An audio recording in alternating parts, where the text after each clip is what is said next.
రేవంత్ రెడ్డి పరువు పోయిందా? ఎందుకంటే సొంత జిల్లా మహబూబ్ నగర్లో ఎమ్మెల్సీ స్థానం ఓడిపోయారు. రేపు కదా ఎలక్షన్ కౌంటింగ్, ఈరోజు ఓడిపోవడం ఏంటి అనుకుంటున్నారా? ఎలక్షన్ గత నెలలోనే అయిపోయినాయి ఎమ్మెల్సీకి సంబంధించి, స్థానిక సంస్థల ఎమ్మెల్సీలు. సో దానికి సంబంధించి బీఆర్ఎస్ పార్టీ గెలిచింది అక్కడ. ఎందుకంటే నెక్స్ట్ స్థానిక సంస్థల ఎలక్షన్స్ రాబోతున్నాయి. ఈ క్రమంలో అక్కడ స్థానిక సంస్థల ఎమ్మెల్సీ ఎలక్షన్స్లో అక్కడ బీఆర్ఎస్ గెలవడం వల్ల ఏం తేలబోతుంది అంటే, రేవంత్ రెడ్డి 100 రోజుల పరిపాలన లేదంటే ఈ 6 నెలల పరిపాలన వృధా అయిపోయినట్టేనా? అంటే ప్రజల్లో ఉన్న వ్యతిరేకత, బీఆర్ఎస్ పైన ఉన్న వ్యతిరేకత సో ఇక్కడ సర్పంచుల్లో లేనట్ట. ఈ సర్పంచులు ఏ రకమైన పట్టం కట్టారు మహబూబ్ నగర్లో బీఆర్ఎస్కి? ఎందుకంటే సర్పంచులకి పెండింగ్ బిల్స్, లేదంటే దశాబ్ది ఉత్సవాలకు సంబంధించిన పెండింగ్ బిల్స్, లేదంటే సర్పంచులకి దక్కాల్సిన గౌరవం దక్కట్లేదని ఇలాంటి డెసిషన్ తీసుకున్నారు. లేదంటే రేవంత్ రెడ్డి సర్కార్ కంప్లీట్గా సర్పంచులను కానీ, అక్కడ జడ్పీటీసీలను కానీ, ఎంపీటీసీలను కానీ, అక్కడ లోకల్ బాడీ మొత్తాన్ని కూడా బీఆర్ఎస్ పార్టీ కార్యకర్తల్లానే చూస్తుంది. అంటే వాళ్ళు ఎన్నుకోబడ్డ నాయకుల్లాగా చూడకుండా కంప్లీట్గా వాళ్ళు బీఆర్ఎస్ పార్టీకి సంబంధించిన నాయకులే, లేదంటే వాళ్ళ కార్యకర్తలే అన్నట్టుగా చూసుకుంటూ వచ్చింది ఈ 6 నెలల నుంచి. సో వాళ్ళతో ఎలాంటి ఇంట్రాక్షన్స్ లేదు. లోకల్గా జిల్లాకు సంబంధించిన మినిస్టర్లు కూడా వాళ్ళని ఎలాంటి పట్టించుకోని పరిస్థితి.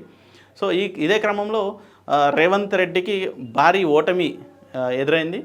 ఎందుకంటే బీఆర్ఎస్ పార్టీకి ఇప్పటివరకు ఒక అస్త్రం కూడా దొరకలేదు 6 నెలల నుంచి రేవంత్ రెడ్డి పైన దాడి చేయడానికి. ఏదైనా పాలసీ మ్యాటర్స్ ఉంటే ఉండొచ్చు, ఆ రాజకీయం అది వేరైతే. ఇక్కడ ఎదురుదాడి చేయడానికి ఒక వెపన్ దొరకలేదు. ఖచ్చితంగా ఈ ఎమ్మెల్సీ ఎలక్షన్లో ఆ వెపన్ దొరికిందని నేను అనుకుంటున్నాను. సో దీనికి ఎంటైర్గా సబ్జెక్ట్ ఏంటనేది ఒకసారి చూద్దాం. రేవంత్ సొంత జిల్లాలో తొలి ఓటమి ఏం చెప్తోంది ఈ ఫలితం?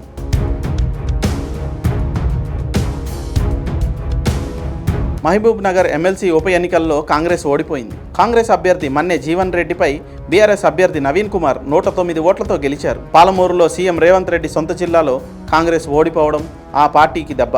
పైగా అధికారంలోకి వచ్చిన తర్వాత తొలి ఓటమి ఇదే. అయితే నిజంగా బీఆర్ఎస్ గెలిచినట్ట, కాంగ్రెస్ ఓడినట్ట? గెలిపియే అంటే మాత్రం కాంగ్రెస్కు దెబ్బే అనుకోవాలి. కానీ బ్యాక్గ్రౌండ్ స్టోరీ కూడా తెలుసుకోవాలి. ఒకప్పుడు బీఆర్ఎస్ ఎమ్మెల్సీగా ఉన్న కసిరెడ్డి నారాయణ రెడ్డి కాంగ్రెస్లో చేరి రాజీనామా చేయడంతో వచ్చిన ఉప ఎన్నిక ఇది. అదే సమయంలో కసిరెడ్డి పోటీ చేసిన సమయంలో కాంగ్రెస్ పార్టీ కనీసం అభ్యర్థిని కూడా నిలబెట్టలేదు. ఎందుకంటే స్థానిక సంస్థల్లో బీఆర్ఎస్ పార్టీకే 100% బలం ఉంది. ఇప్పుడు కూడా బీఆర్ఎస్ పార్టీకి ఆ బలం తగ్గలేదు. కాంగ్రెస్ ఆపరేషన్ ఇంకా ఆ స్థాయిలో చేరలేదు. అందుకే బీఆర్ఎస్ అలర్ట్ అయింది. ప్రధానంగా కేటీఆర్ వ్యూహం రచించారు. ఓటు హక్కు ఉన్న సభ్యులను కాంగ్రెస్ వైపు వెళ్లకుండా ఆపగలిగారు. క్యాంప్ రాజకీయాలు నడిపారు.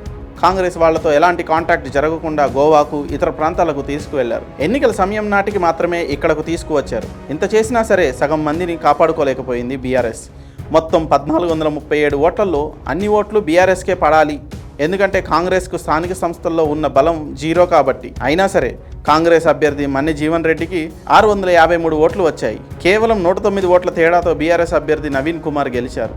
అంటే కాంగ్రెస్ బలం 0 నుంచి ఒక్కసారిగా 653కు పెరిగినట్టే లెక్క. అందులోనూ బీఆర్ఎస్ సభ్యులను కాపాడుకోవడానికి బీఆర్ఎస్ పార్టీనే భారీగా ఖర్చు పెట్టాల్సి వచ్చింది. దయచేసి పార్టీతోనే ఉండండి అంటూ గట్టిగానే డబ్బులు పనిమట్ట చెప్పారు. క్యాంపు రాజకీయాలు నడిపితేనే ఆ మాత్రం ఉండగలిగారు. పైగా ఈ ఎమ్మెల్సీ ఎన్నికలకు కాంగ్రెస్ పార్టీ ఎవరిని ఇన్ఛార్జ్ బాధ్యతలు ఇవ్వకపోవడం కూడా ఓటమికి ఒక కారణంగా చెబుతున్నారు. ఇంకాస్త సీరియస్గా తీసుకుని ఉంటే ఎమ్మెల్సీ స్థానాన్ని కాంగ్రెస్ గెలిచేది అని చెప్తున్నారు. ఏదేమైనా ఓటమే. కాంగ్రెస్ పార్టీకి తగిలిన తొలి దెబ్బ ఇది. పైగా సీఎం రేవంత్ రెడ్డి ఇచ్చిన ఫస్ట్ షాక్ ఇది. మేం బలంగానే ఉన్నాం అని పార్టీ కార్యకర్తల్లో ఆత్మస్థైర్యం నింపడానికి బీఆర్ఎస్కు ఈ గెలుపు బాగా ఉపయోగపడినట్టే లెక్క.